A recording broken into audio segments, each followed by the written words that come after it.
이 자리에 나와 예배한 우리 모든 성도님 한 분 한 분이 다윗처럼 날마다 하나님의 지혜를 구하고 하나님 앞에서 결단해서 점점 강성해지는 신자 되시길 주님의 이름으로 축원합니다.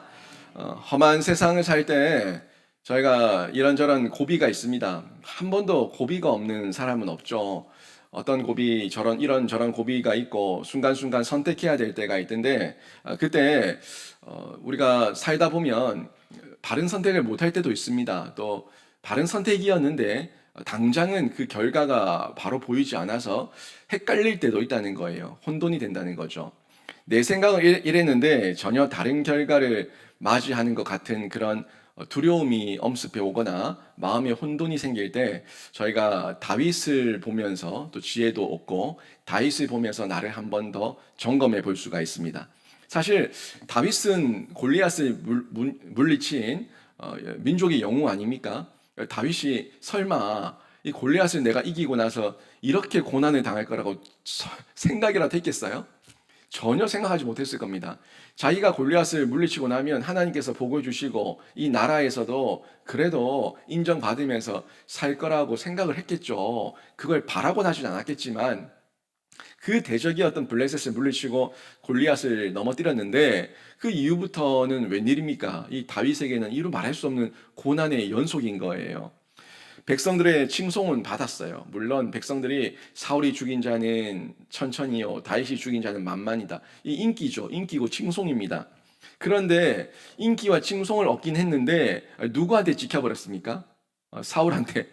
사울이라고 하는 이 교활하고 간사하고 이 시샘 많은 왕에게 찍혀버리니까 계속되는 고난이 이어지게 된 거예요. 지금 본문은 지난주에도 이어서 봤지만 다윗이 오죽했으면 줄 타고 도망쳐서 도망까지 가게 되는 이 도망자의 신세로 전락했다는 걸 저희가 보여주고 있는데, 그런데 다윗이 그래도 다행이었던 건 뭡니까? 이렇게 도망자의 신세로 도망을 쳤을 때 자기가 하나님을 원망하고 하나님을 저주하고 세상의 처세술대로 이 방법을 해결하려고 하지 않고 하나님 앞에서 하나님의 지혜를 물었다는 거예요.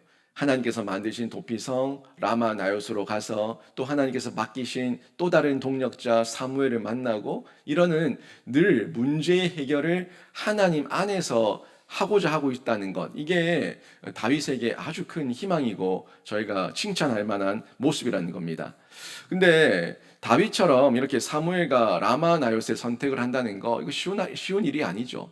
여러분도 갈등을 겪어봤고 여러 가지 어려움과 고비와 고난을 당해 보지만 그럴 때 내가 하나님 앞에 뛰어들고 목사를 찾아가고 교회를 찾아가고 믿음의 동력자를 찾아간다? 이게 결코 그렇게 쉬운 일이 아니에요. 마음은 한켠에 그래야 되는데 하는 마음이 있을지 모르겠지만 사람인지라 자꾸 세상 사람들 찾아서 남을 비난하는 거 좋아하고 남을 비아냥거리고 조롱하는 거 좋아하고 또 어디 가서 술잔을 기울이고 어디 가서 인생 한탄을 하고 이런 모습으로 쉽게 우리의 심령이 무너질 수 있다 보니까 결코 쉬운 일은 아니라는 겁니다. 사람은 늘 이렇게 힘들고 어려울 때 고난이 있을 때 자신의 감정대로 자신이 하기 좋을 대로 내 마음의 감정의 반응을 보일 때가 많아요. 그래서 이런 감정의 반응을 보이지 않고 우리가 바른 결단을 하기 위해서는 다윗의 이 지혜를 보고 배워야 된다는 겁니다. 다윗의 모습을 배워야 된다는 거예요. 이 다윗은 결단을 하고 간 거예요. 결단을 하고 간 거예요. 왜 다윗이라고 고민이 없었겠습니까? 왜 다윗이라도 내가 어디에 가야 될까에 대해서 한 번도 고민해보지 않았겠어요? 다윗은요, 결단하고 간 거예요. 결단하고 간 거. 이 결단을 저희가 배워야 된다는 겁니다. 다윗이 선택한 라마 나요스의 공동체의 이 선택, 사무엘을 찾아갔던 이 선택은 어떻게 보면 다윗에게 있어서는 최고의 선택인데 이 최고의 선택을 다윗만 할 수 있는 게 아니에요. 저도 할 수 있고 여러분도 할 수 있어요. 여러분도 세상 중에 굴곡이 있을 때, 고비가 있을 때, 어려움이 있을 때 세상 기웃거리지 마시고 다윗처럼 라마 나요스를 찾는 하나님의 이 최고의 선택을 여러분이 선택하셔서 주 안에서 힘을 얻고 용기를 얻고 또 한번 일어서시길 주님의 이름으로 축원합니다. 이렇게 일어서야 되는데 라마 나요스에 가면 살거든요. 동력자를 만나면 살거든요. 우리 신자가 배워야 될 길이고 선택이에요. 근데 이 다윗의 내면을 좀 한번 들여다보자고요. 이 껍데기만 보면, 그죠? 이 말씀의 문자적인 내용만 보면은 다윗은 왠지 로봇 같아. 기계처럼 하나님께 가고, 기계처럼 하나님 앞에 기도하고, 기계처럼 하나님 앞에 의지하고. 다윗이 로봇이 아니잖아요. 기계가 아니잖아요. 다윗이 로봇이 아니고 기계가 아니라는 건 다윗의 시편을 읽으면 압니다. 다윗의 이 감수성이 얼마나 풍부했던 사람인지, 다윗이 얼마나 두려워했고, 얼마나 겁내했고, 얼마나 슬퍼했고, 얼마나 아파했고, 얼마나 기뻐했는지. 이거는 다윗의 시편을 보면은 이 사무엘상과 역대기 열왕기만 보면 이 다윗이 뭐 그냥 로봇처럼 움직인 감정도 없는 사람처럼 보이는데 그게 아니구나. 다윗도 굉장히 감수성이 있었고 하나님 앞에서 철저하게 매여 있었고 매달렸고 하나님을 의지했구나. 우리가 똑같은 성정을 가진 사람이구나 하는 걸 저희가 발견하고 깨달을 수가 있다는 거예요. 오늘 제가 이 본문에서도요, 지금 요나단과 대화가 나오잖아요. 이 요나단과 대화 속에 그래도 동력자라고 생각하는 한 사람 요나단이에요. 그 요나단과의 대화 속에서 다윗의 고민이 어떻게 드러나는지 볼 수가 있습니다. 이 다윗의 고민이 여기에 면면히 흐르고 있거든요. 고민이 없었던 사람이 아니라는 거예요. 한번 보세요.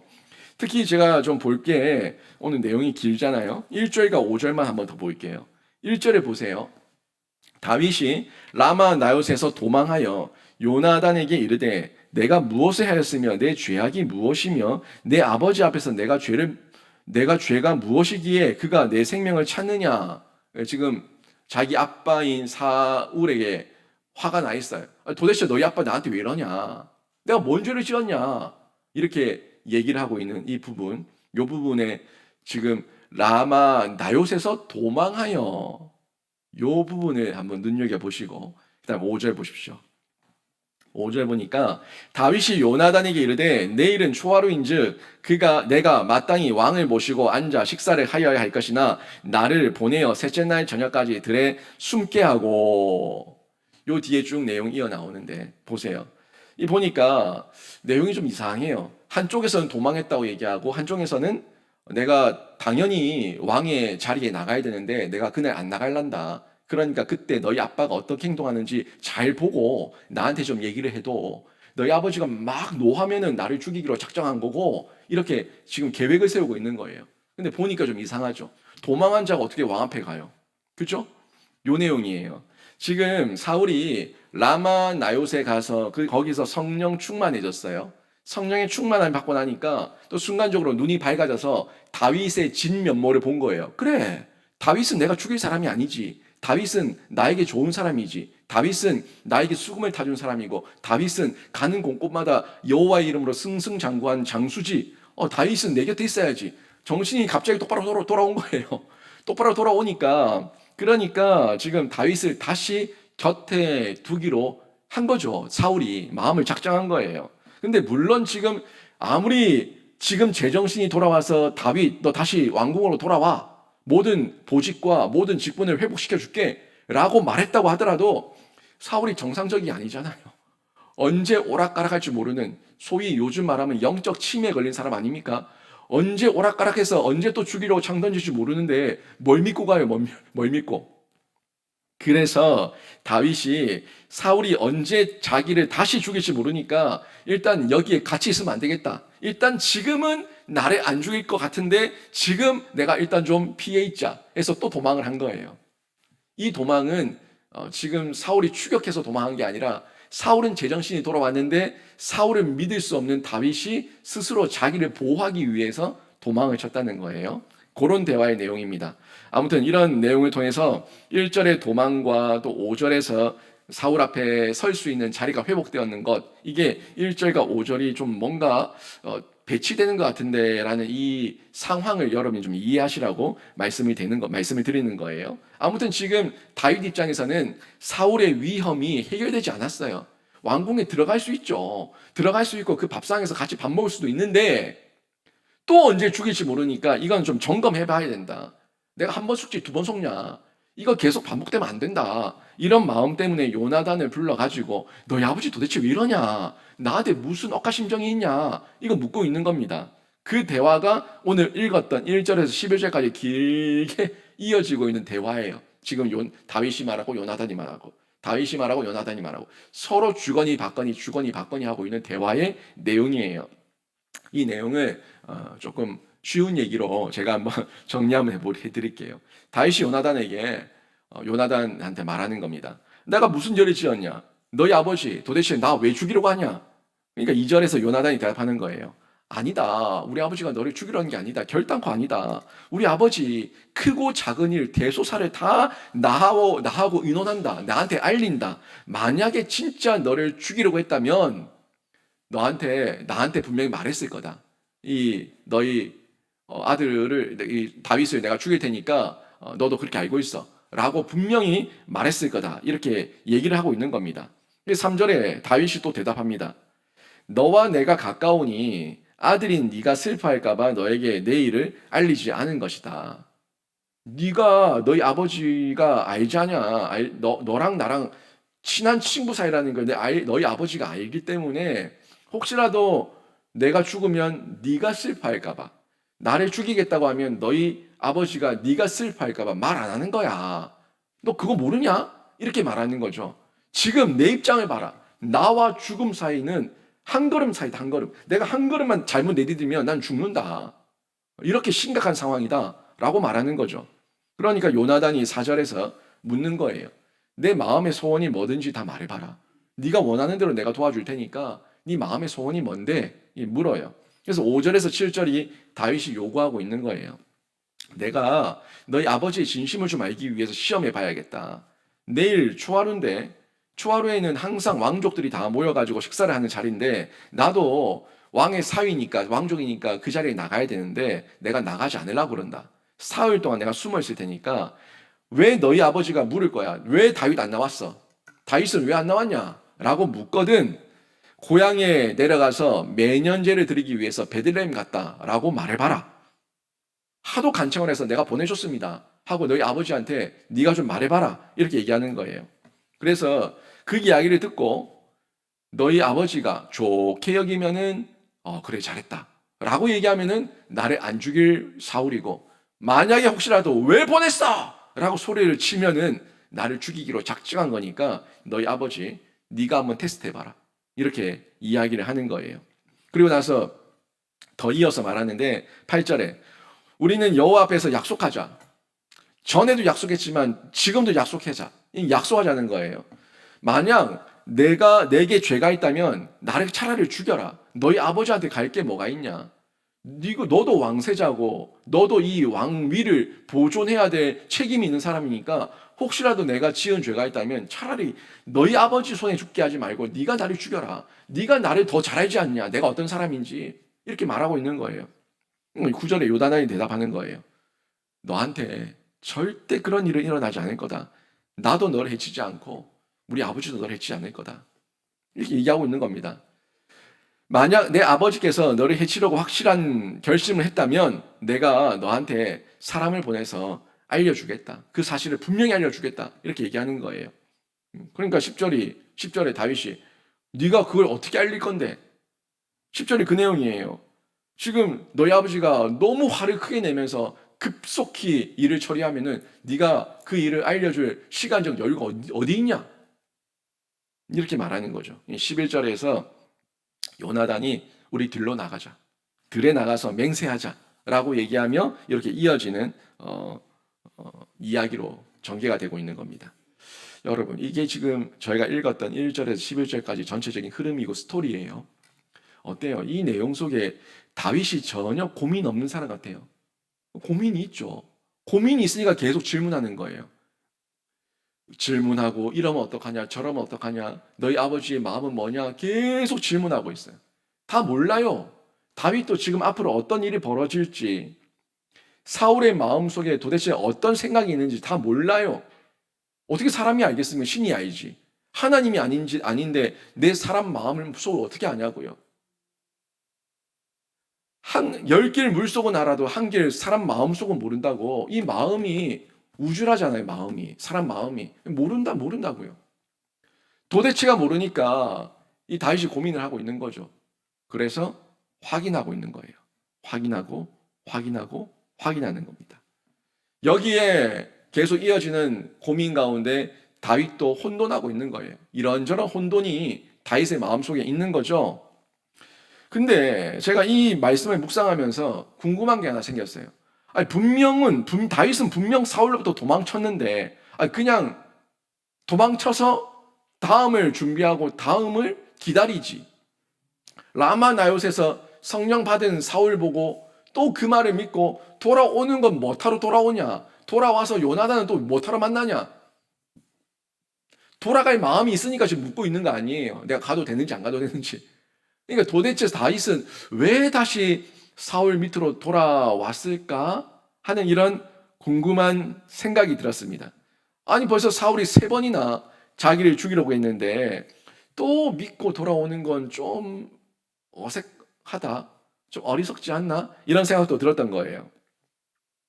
다윗이요 지금 결국에는 이 마음에 헷갈리는 거죠.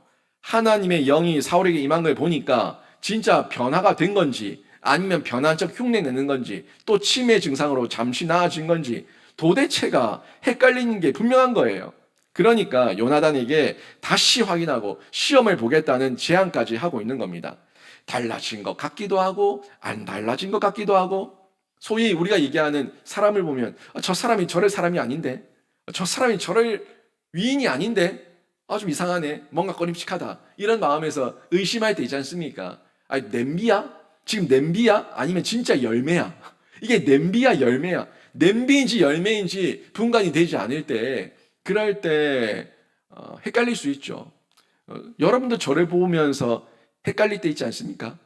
아직까지는 제가 헷갈리게 별로 한 건 없는 것 같은데 혹시 몰라요. 그래도 또 여러분 마음은 어떨지. 저를 보면 저 목사 냄비야? 열매야? 저 목사 진짜야? 아니면 흉내야? 이런 어떤 헷갈림이 있을 수 있다고요. 사람이라서 그래요. 사람이라서 우리가 다 하나님을 믿는다고 하지만 분명히 사울 왕은 하나님이 세우신 왕이고 이스라엘은 하나님께서 세우신 나라예요. 그런데도 그 나라 공동체 안에 있는데도 그 어떤 일방을 볼 때에 냄비인지 열매인지 헷갈릴 때가 있다는 겁니다. 그러니까 이럴 때 저희가 그 사람에게 물어볼 게 아니라 하나님께서 주시는 지혜로 이 분별하고 이 상황을 이해해서 적용할 수 있는 지혜, 분별력 이런 영역들이 필요한 거죠. 아무리 겉이 화려하고 대단해도요. 삶이 바뀌지 않으면 냄비예요. 삶이 바뀌어야 열매예요. 그 삶은요. 툭 찌르면은 튀어나오는 거예요. 툭 찌르면은 말씀이 튀어나오는 사람이 있는가 하면 툭 찌르면은 막 씨앗자가 나오는 사람들이 있어요. 뭐 1번하고 8번하고 합쳐가지고 뭐 이렇게 말하는 사람들이 있다고요. 툭 찌르면은 그러니까 이게 지금 이 사람의 열매인지 냄비인지 이거는 그 사람의 일상을 봐야 된다는 거예요. 우리 사역훈련에 훈련 받으시는 분 한 분이 툭 찌르니까 로마서 8장 15절에 튀어나오더라고요. 깜짝 놀랐어요. 난 암송하라고 한 게 아니라 읽으라 그랬는데 혼자서 암송을 해요. 우리 사역반만 압니다.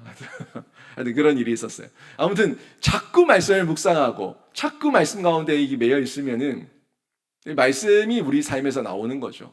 위로가 나오고 격려가 나오고 하나님의 소망의 메시지가 나오고 우리 입에서 내가 내 삶 가운데 뭐가 나오냐 하는 부분을 보면은 냄비인지 열매인지 우리가 분간할 수가 있다는 거예요. 지금 다윗 입장에서도 사울이 성령 받았죠. 분명히 받았어요. 성령 충만을 받아가지고 지금 방언을 하고 옷통을 벗고 옷을 벗고 막 이러고 있는데 이게 냄비인지 열매인지 분간이 안 가니까 좀 더 지켜보겠다는 거죠.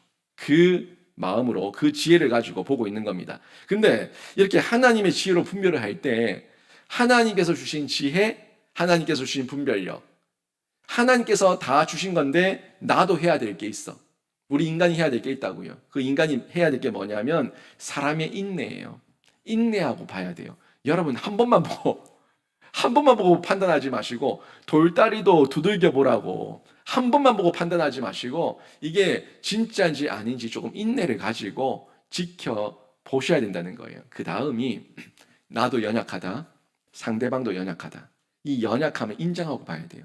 내가 시근에 감정적으로 인내하지 않고 잠시 보면은 나도 연약한 자라, 귀가 얇고 눈이 어두워서 금방 속아 넘어갈 수 있으니까 인내하면서 나의 연약함을 인정하고 하나님께 묻자 하는 이걸 인정해야 되고, 그 다음에 저 사람도 연약하니까 저 사람을 우리가 조금 인내하면서 지켜보자. 이게 참 어렵거든요. 이렇게 인내하며 진국인지 아닌지 볼 수 있는 기다림의 은혜가 필요하다는 겁니다. 이런 부분들이 필요한데요. 섣불리 판단하고 결론을 내리면 안 됩니다. 시간이 조금 걸리더라도 감정적으로 판단하지 않기 위해서 우리가 인내하며 봐야 되는 거예요.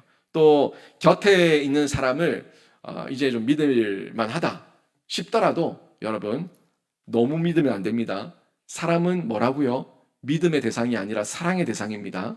사람을 너무 믿으면 결국에 그 사람의 연약함과 죄성이 반드시 있기 때문에, 너무 믿으면, 하나님처럼 믿으면 실망밖에 없어요. 실망밖에 없어요. 동력자니까 서로 의지하며 기대면서 서로 도와주는데, 나만 기대는 게 아니라 나도 이 사람을 버팀목이 돼 줘야 된다는 거. 이게 기대는 거예요. 우리는 흔히 자기 중심성을 가지고 이기적으로 사람을 믿어버리니까 그냥 이래 기대버리면 넘어진다고요. 그 사람이 나를 받쳐줄 수도 있지만 나를 못 받쳐줄 수도 있어요. 서로 기대는 거예요. 서로 기대는 거.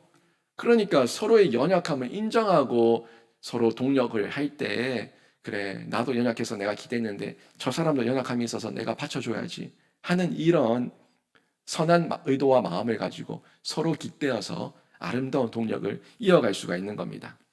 지금 이런 하나님께서 주시는 지혜와 분별력, 인간의 인내와 연약함, 이런 영역들 두 가지를 지금 다윗이 다 가지고 있어요. 이 두 가지를 다윗이 지금 활용하고 있는 거죠. 활용하면서 섣불리, 분명히 사울이 왕궁으로 돌아와 라고 했는데 섣불리 왕궁으로 들어가지 않고 조금 더 인내하면서 확인하는 지혜를 보여주고 있는 거죠. 그리고 다윗과 요나단의 대화는 어떻게 보면은 좀 그래요. 제가 이걸 읽으면서 이 다윗도 의심이 많나 이런 생각이 좀 들었어요. 의심이 굉장히 좀 요나단이 얘기하면 믿을 만한데 왜 이렇게 의심이 많지? 이런 생각도 얼핏 들었어요. 그런데 요나단의 의심에서 이렇게 말하는 게 아니라, 요나단이 혹여나 분별력이 없고 지혜가 없어서 그 사울의 사악함과 연약함을 캐치하지 못할까봐 이런 부분에서 확인하는 거지, 요나단 자체를 못 믿는 게 아니에요. 정말 요나단 자체를 못 믿었다면 이렇게 맹세를 하고 언약을 하고 이렇게 계획을 세울 수가 있겠습니까? 작전 전략을 다 들통나는데. 요나단은 믿어요. 요나단은 믿는데 요나단이 혹시라도 사울을 정확하게 보지 못할까에 대한 이런 부분을 다윗이 더블 체킹을 하고 있다는 거죠. 또 사람의 연약함을 알기 때문에 그 사람의 연약함, 이 사울도 그렇고 이 요나단도 그렇고 다 사람이니까 사람의 연약함을 알기 때문에 그들 모두를 다 믿음의 대상으로는 보지 않고 있다는 겁니다. 그리고 다윗은 알아요. 나는 홀로 서야 된다. 언젠간 홀로 서야 된다. 홀로 서기를 해야 된다는 걸 알고 있어요. 여러분, 우리도 마찬가지예요. 우리 개개인도 교회 공동체도 있고요. 믿음의 동력자도 있지만 하나님 앞에서 1대1의 독대의 그 홀로의 시간이 있어야 돼요. 오죽했으면 하나님께서 골방에 들어가 기도하라 했겠습니까? 그 골방에는 하나님과 나와의 1대1의 인격적 관계에 소리가 있는, 기도의 자리가 있는 하나님과의 만남의 자리예요. 이때는 홀로 서기 하는 거예요. 누구 한 명 꼭 데리고, 그거는 합심 기도죠. 합심 기도할 때 같이 하는 거고, 이 사람과 함께 하는 것이 아니라 나 혼자만의 하나님과 독대하는 이런 홀로서기에서 내가 확신 있게 그 누군가를 의지해서 내가 예수 믿는 것이 아니라, 이 사람이 없더라도 내가 하나님 앞에서 확신 있게 내 믿음을 지킬 수 있을 만큼의 그런 영적 실력을 키우기 위해서는 홀로서기에 성공할 수 있어야 된다는 거예요. 여러분 곁에도 자녀들이 있죠. 결혼하지 않은 자녀들이 있는데 한번 보세요. 이제 직장 다니고 돈 조금 벌면은 지 잘난 줄 알고, 지가 똑똑한 줄 알고, 세상에 천상천하 유아독존 지밖에 없는 줄 알고 까불고 돌아다니는데 부모 없어 봐요. 고아예요. 고아예요, 걔네들은. 그걸 지네들이 몰라요. 지금 저희 누나 같은 경우는 나이가 지금 50이 넘었는데도 저희 누나가 50 넘었죠. 제가 47이니까. 넘었는데도 저희 누나는 한 번씩 50이 넘었는데도 나는 엄마 없으면 고하다. 이런 마음이 든다는 거죠. 실제로 부모에게 있어서, 자녀에게 있어서 부모는 언제나 기대고 싶은 곳이에요. 지금은 돈 좀 많치고 지가 뭐 좀 한답시고 부모보다 건강하고 힘 좀 세졌다고 까불랑대고 댕기지만 결국에 걔네들도 부모 없으면 고아예요. 그리고 그 마음 한켠에는 늘 부모에 대한 이 기대시고 싶은 의존적 감정이 다 남아 있습니다.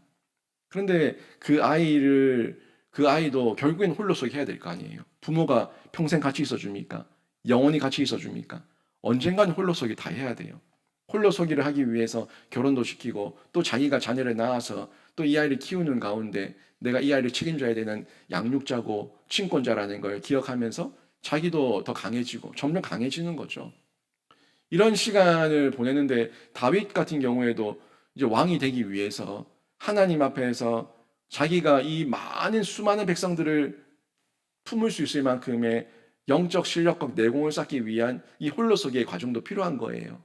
사람을 의지하지 않고 하나님 안에서 하나님의 지혜와 능력으로 살아남을 수 있는. 요나단도 지금 자기 곁에 있는 좋은 동력자지만 영원한 존재가 아닙니다. 사무엘도 자기 곁에서 도와주는 존재지만 사무엘은 나이가 더 많으니까 언제 천국 갈지 모르는 그런 사람이에요. 그러니까 이 유한하고 제한적인 삶을 살고 있는 자신의 인간 동력자가 도와주면 얼마나 도와주고 도와주면 언제까지 도와줄 수 있냐, 이런 부분에서 인식을 가지고 이제는 내가 하나님께서 그때 만나게 하시는 인맥의 확장도 있고 결국 모든 것은 하나님께서 연결시키시고 하나님께서 도우셔서 하나님께서 이루신다는 것에 대한 하나님과의 독대, 하나님 앞에서의 홀로서기, 이 과정이 필요하다는 거예요. 이것을 객관적이고 절대적으로 직면해야지만 하는 겁니다. 그래야지만 성도가 자라는 거예요. 믿음의 동력자는 하나님께서 허락하신 시간에 함께 동력할 뿐이에요. 하나님께서 허락하신 시간이 끝나면 그 믿음의 동력자는 떠나보내야 되고 또 다른 믿음의 동력자가 와서 또 그 사역을 감당하게 되는 거죠. 결코 우리의 영원한 의지는 사람이 될 수 없습니다. 사람이 아니라 하나님께서 하시는 거예요. 제가 한 번씩 저한테도 하는 얘기예요. 제가 한때 뭐 이런 교만을 가졌어요. 아이고, 우리 영신교회, 제가 모든 짐을 다 짊어지고 있는 것 같아.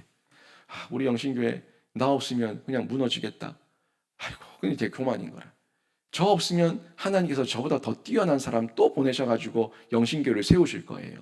우리 성도들 가운데 내 없으면 교회 안 돌아가요. 내 없으면 이것도 안 되고 저것도 안 되고 다 안 돼요. 맞아요. 지금 당장 그렇게 느낄지 모르겠지만 하나님의 교회는 하나님께서 또 다른 사람을 세우셔서 하나님의 나라를 확장하게 하실 줄 믿습니다. 지금 당장은 조금 불편할 수 있어요. 근데 하나님의 교회는 하나님께서 그렇게 무너뜨리지 않습니다. 이걸 가지고 있어야지 사람이 어떤 마음을 가지게 되냐면 제 마음이었어요. 그래, 내가 이 강단에 서서 설교할 수 있는 게 얼마나 큰 복이고 얼마나 큰 복이고 내가 복 받은 거다. 내가 복 받은 거. 이 마음이 있을 때 제가 기쁨으로 강단에 설 수 있고요. 성도들이 내가 이 교회에서 이 사역을 감당할 수 있는 게 얼마나 큰 복이고 나 아니면 또 다른 사람 세우실 건데 나를 충성되게 여기셔서 나에게 이 직분 맡기신 거는 하나님의 전적인 은혜다. 내가 이 은혜 입었을 때 충성되게 감당해야지. 이 마음 자체가 완전히 다른 거죠.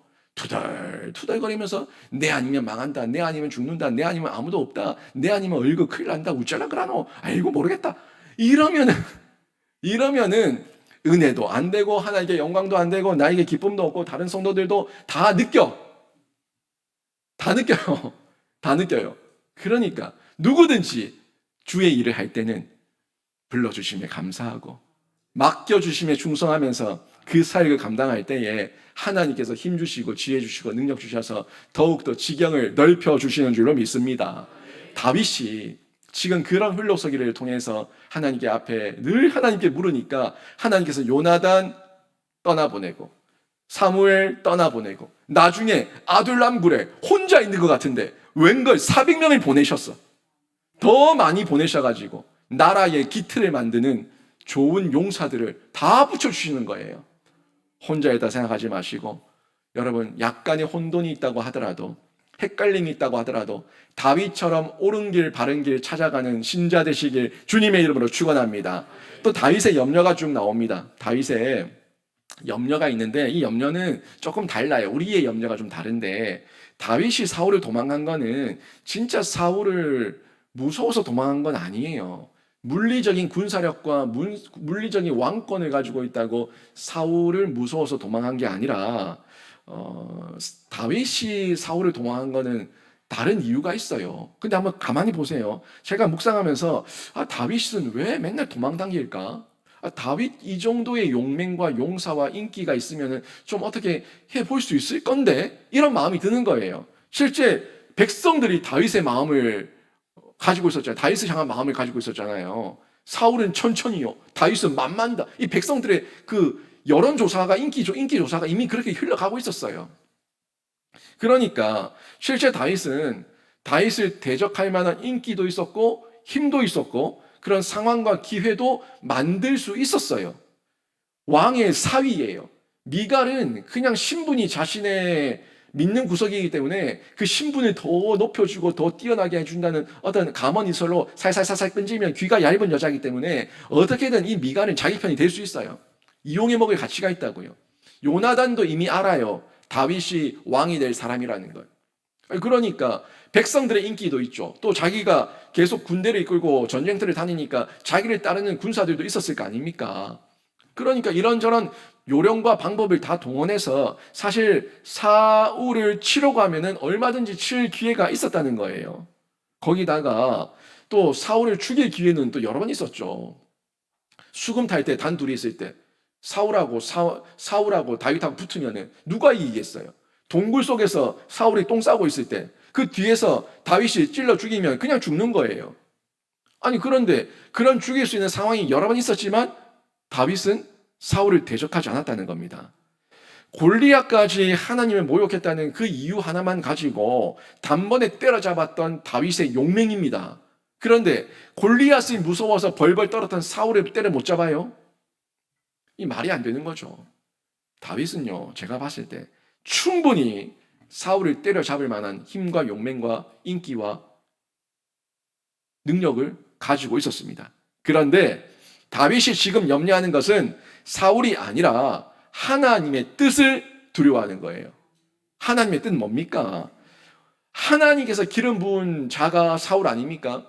하나님께서 기름 부어서 사울을 왕 삼았는데 혹시라도 하나님께서 사울을 연단시키셔서 다시 구원하시고 하나님께서 사용하실 건데, 내가 혹시 사울을 내 판단으로 내가 정죄해서 내가 사울을 포기하고 내가 사울을 죽여버리는 그런 죄를 범하면 안 된다. 하나님께서 확실한 사인을 주기 전까지는 내가 기름 부은 자 받은 자에게 손대면 안 된다라는 이런 두려움이 있었던 겁니다.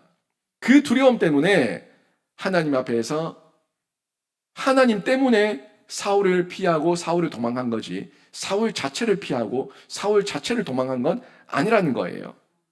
하나님도 사랑하고, 그게 이 다윗의 마음이에요. 요나단의 마음이고, 하나님도 사랑하고 자기 왕인, 자기 아버지인 이 사울 왕도 다시 회복하고 구원받기를 원하는 다윗의 마음과 요나단의 마음이 지금 느껴진다는 거죠. 이런 두려움이 우리에게도 있어야 됩니다.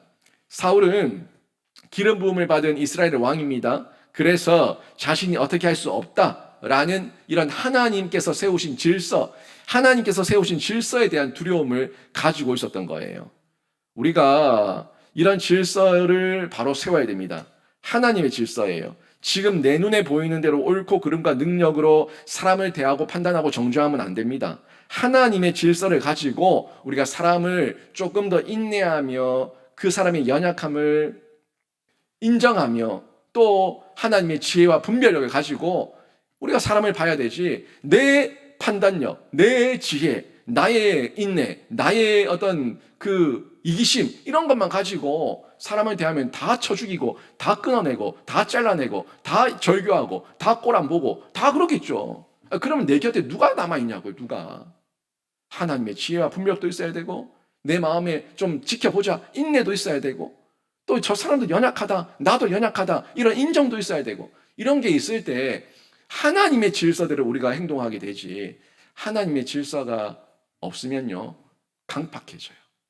상대방을 지적할 때도요, 좀 질서 있게 온유함으로 지적해야 되는 거예요.